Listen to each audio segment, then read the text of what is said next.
Good morning, beloveds. I'm running a little late today. I'm sorry. We were getting ready to get out of the park, and we come around the corner, and all of a sudden I realized that one of the azalea bushes is blooming, and I'm like, one, it's blooming, and two, it was in a park, so I don't know that they covered it or anything. And azaleas are notoriously difficult.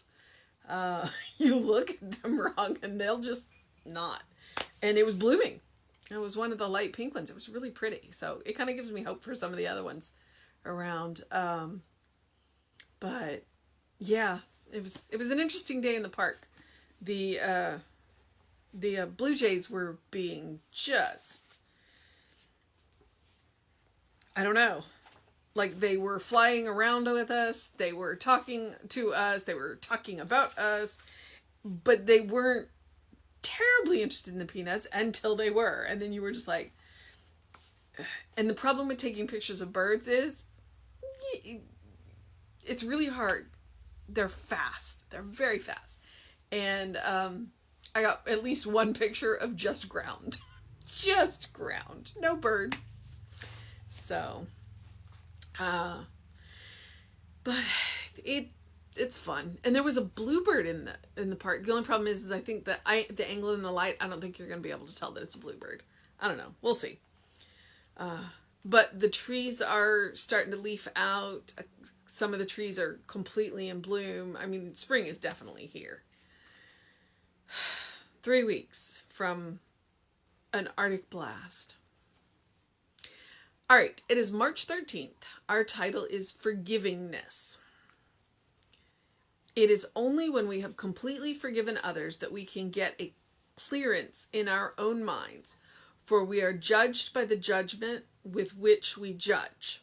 If we criticize, condemn, and censure, these are the attitudes that occupy our thinking. They will not only reflect themselves outwardly, they will also reflect themselves inwardly. They must, for the without is but an extension of the within, and the within is the determiner of the extension. If we want a complete clearance of our attitude, we must forgive everything and everyone, whether we like it or not, or whether we accept it or not. This is one of the great truths of life. Not only should we forgive others, but we should equally forgive ourselves. Until we release all of our own previous mistakes and failures, pain and suffering, we shall merely be monotonously repeating them today. A great deal of our trouble, both mental and physical, is built on an unconscious sense of rejection and guilt. It is necessary that each of us seek complete forgivingness towards both ourselves and others. Today, I affirm that I forgive everyone and am forgiven by everyone. I affirm that the eternal spirit harbors no malice towards me or anyone else. Forgiving and being forgiven, I have an inward sense of peace and tranquility. There is no anxiety, no sense of guilt, no fear of judgment. All mistakes of the past are now wiped out in my unconsciousness, and I no longer carry any burden from them.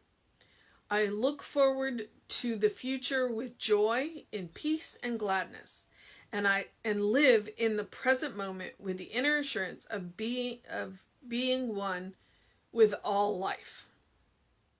And then the Bible quote is, "And when ye stand praying, forgive, if ye have aught against any, that your Father also which is in heaven may forgive you your trespasses." And that is Mark 11:25. Okay, there are books written on forgiveness. Whole books written on forgiveness. And Ernest is making one point about forgiveness. I have a couple of thoughts. And then I will work my way back through it just to make sure that I'm kind of clear on what his idea is. The first one being that forgiveness is a powerful, powerful release for yourself. You do not have to go to the person and forgive them. You do not ever have to tell the person that you have forgiven them. You do not have to forget, and you do not have to put yourself back in their presence after you have forgiven them. Once you are more than welcome to cut somebody out of your life. The forgiveness is a gift that you're giving yourself. It can have absolutely nothing to do with the other person, if it's a person. People get this idea that once you forgive them, then it goes. No, that's not. That's a choice you can make, but it is a choice you do not have to make. Forgiveness is about releasing them from your head, so that they're not living in your head rent free with whatever it is that they did.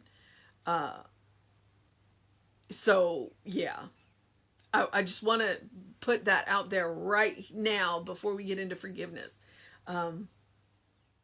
Forgiveness is a gift that you can give yourself that can have absolutely nothing to do with the other person or people or whatever. And it does not mean that all goes back to the way it was. The best way, if you go to someone and ask for forgiveness, the best gift that you can give them is changed behavior.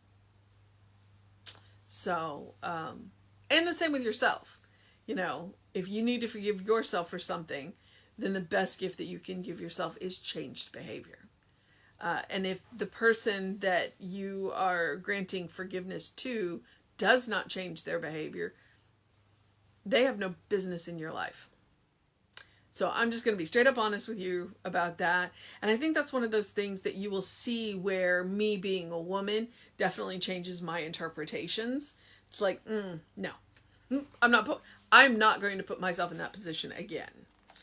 I will forgive you, but I will not invite you back into my life. So, that's just, I just wanted to make that clear. There's, like I said, there are books, there are libraries of books written on forgiveness. That's just, so let's see what Ernest actually is talking about. It is only when we have completely forgiven others that we get a clearance in our own minds, which is why I said it was a release for ourselves. Because if we forgive them, then we're not dwelling on it anymore. We are clearing it from our minds. If we are judged by the judgment with which we judge, for we are judged by the judgment with which we judge, in our own minds. I mean, have you ever noticed the things that really irritate you about other people are generally the things that really irritate you about yourself? If we criticize, condemn, and censure, these are the attitudes that occupy our thinking. We have a tendency to turn them on ourselves. They will not only reflect themselves outwardly, they will also reflect themselves inwardly. They must, for the without is but an extension of the within, and the within is the determiner of the extension. Another way to say that is as above, so below. What you think about is what you see. Where your attention is where your power goes. So if you're all busy criticizing and condemning and judging, then that's what's happening around you. That's what you're going to see. And if you're busy focused on other things, then even if it's happening around you, you're not going to notice it. And that's the truth. The less judgmental you are, the less that you will notice it happening around you. It doesn't mean it's not happening. It just means it's not in your field of consciousness, so you won't see it. You won't feel it. So, if we want a complete clearance of our attitude, we must forgive everything and everyone. Not a small ask, but again, nowhere does he say you have to go to that person and say, I forgive you. He just says you have to do it. And really honestly, you can take as much time as you like to do it. Some things are easier to forgive, and some things, yeah, some things, the only point in forgiving them is to get them from living rent-free in your head. Whether we like it or not, or whether we accept it or not, this is one of the great truths of life. It's like forgive not because they deserve it, but because you deserve peace. It's a quote. I'm not sure who it's attributed to. So, not only should we forgive others, but we should equally forgive ourselves. Honestly, probably the first person we need to forgive is ourselves. Until we release all our own previous mistakes and failures, pain and suffering, we shall merely be monotonously repeating them today. And that's why I said the best gift of forgiveness that you can give yourself is change behavior. I mean, if you're making the same mistake over and over again, you have to ask yourself why. What are you getting out of it? Because there's definitely, if you're making the same mistake, there's a payoff. Okay, a great deal of our trouble, both mental and physical, is built on an unconscious sense of rejection and guilt. It is necessary. A great deal of our trouble, both mental and physical, is built on an unconscious sense of rejection and guilt. Sit with that one for a minute.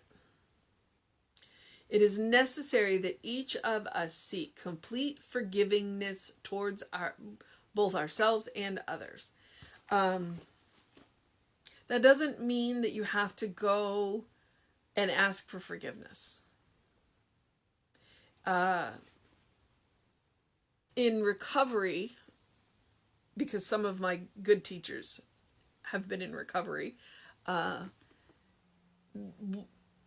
and I forget which step it is, but one of the steps is to make amends, unless doing so would cause more hurt. And then you just have to forgive yourself and move on and change your behavior. So that means that if you've made a mistake and it's not possible to go and ask for forgiveness because it would cause that person more pain, then don't.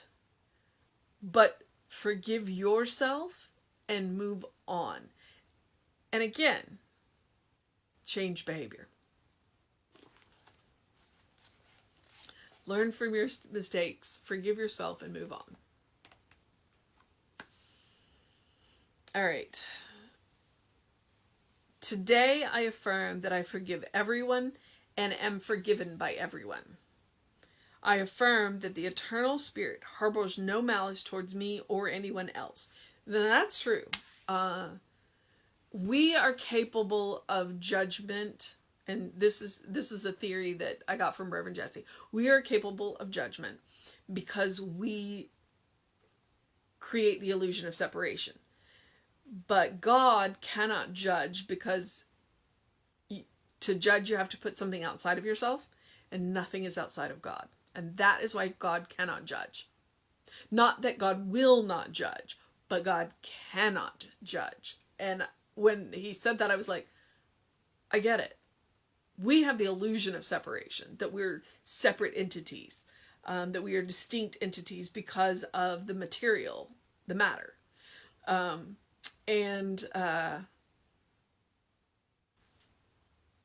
That's not possible for God, because it's all God. And there is a great deal of comfort in that idea, at least for me. Okay, so I affirm that the eternal spirit harbors no malice towards me or anyone else. Forgiving and being forgiven, I have an inward sense of peace and tranquility. And that's the point of forgiveness, is peace and tranquility.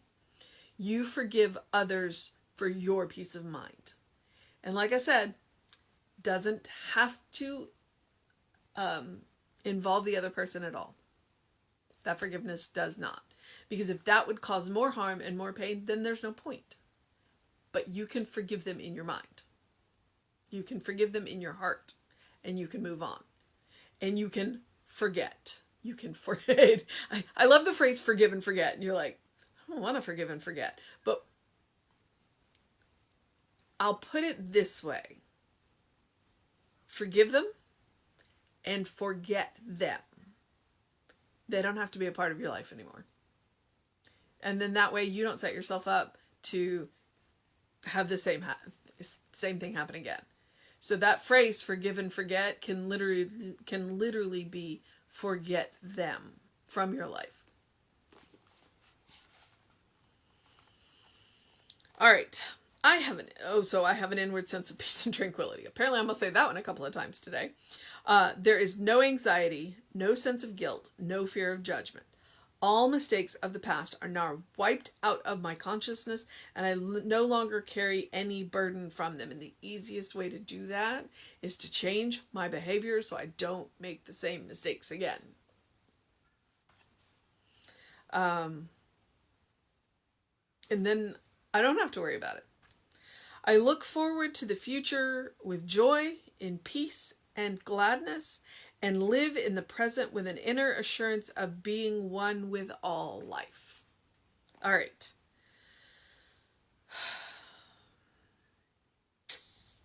I don't know.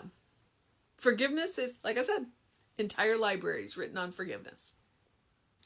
So the Bible quote, "And when ye stand praying, forgive, if ye have aught against any, that your Father also which is in heaven may forgive you your trespasses." Mark 11:25. And that goes back to the coming to God with a clean heart. And sometimes if forgiveness is difficult, because it can be, it may be coming to God and saying, help me forgive this. Help me let this go.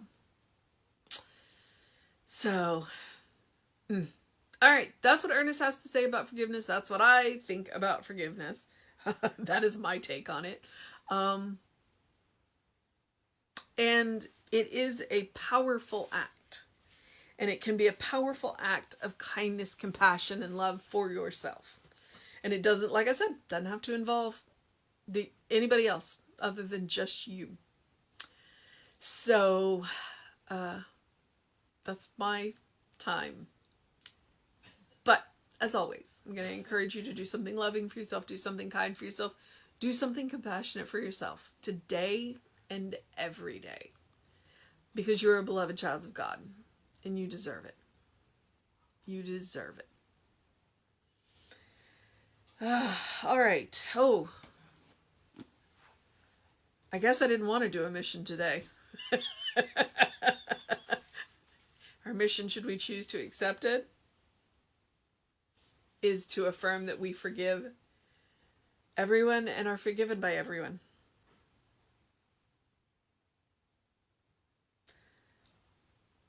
Yeah. That's the mission. Our mission is to forgive ourselves and everyone else. Take the lessons learned from the mistakes we've made and move on. So, all right. It's kind of a weird day. There's a storm coming. And I can feel it. But it's nice, and I'm going to open my windows today. So I would encourage you to do that. To do something to engage your mind and your body. Open your windows, get some fresh air. Spring is definitely here. So now is the time before it gets too hot. Open our windows, air out the house. Get some exercise. I did. My ankle was not having it today, so I only ran one of the loops, then walked the other one. But, yeah. Do what you need to do to take care of yourself. Really. Whatever that looks like. And if it means resting, it means resting. And if it means exercising, it means exercising. And it means, eating right and occasionally having a cookie.